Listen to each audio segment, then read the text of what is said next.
Near the foot of Mount Edgecombe on the Alaskan coast of Baranof Island lies the small city of Sitka, the former capital of Alaska, once known as the Paris of the Pacific for its international mix of French, Russian, and American citizens.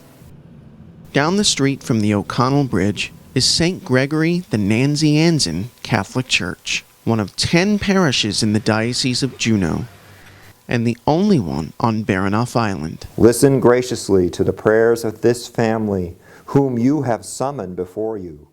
The thing about being one of 10 parishes, you might think, okay, they're all landlocked. We're all oftentimes on different islands, or sometimes if we're on mainland, we can't even get there from here. For us, we only have 2 choices, a ferry or an airplane.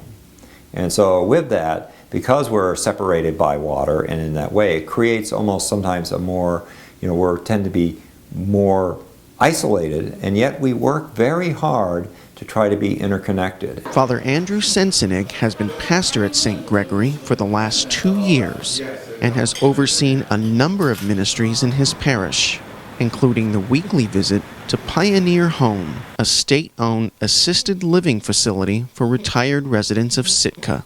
We have a Mass there once a week, and again, to try to make it as homey as possible. I came to Sitka in 1960, and my wife Joan and I have been setting up the altar for about 20 years now, and it's pretty gratifying when you can come and help people that you know and that can't get to church. One of Father Andrew's favorite ministries, however, is sitting and listening to his parishioners. So every Saturday morning, a handful of them meet for coffee at a local McDonald's. Among men, we talk about things that are happening in a church, things that are happening in a diocese, things that are happening in our parish.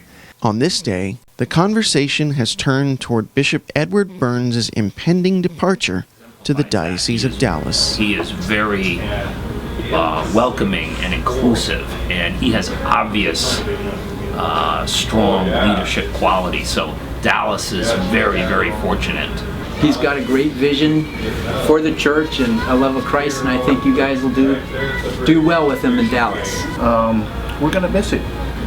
And we worry about who God will send us, or the Vatican, as the case may be. Father Andrew said Bishop Burns understood that parish priests in the diocese could easily find themselves feeling isolated. So Bishop Burns found a small solution, a weekly conference call and prayer session with all 10 of his diocesan priests. We talk about how our weekend went, what's going on, share that, and even pray together.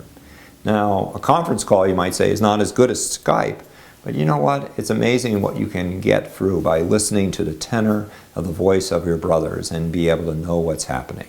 And so that's one of the beauties of what Bishop Burns has brought to us, because we would have been just, you might say, 10 priests on 10 different islands, and yet what he's done just by adding that conference call is a sense of community.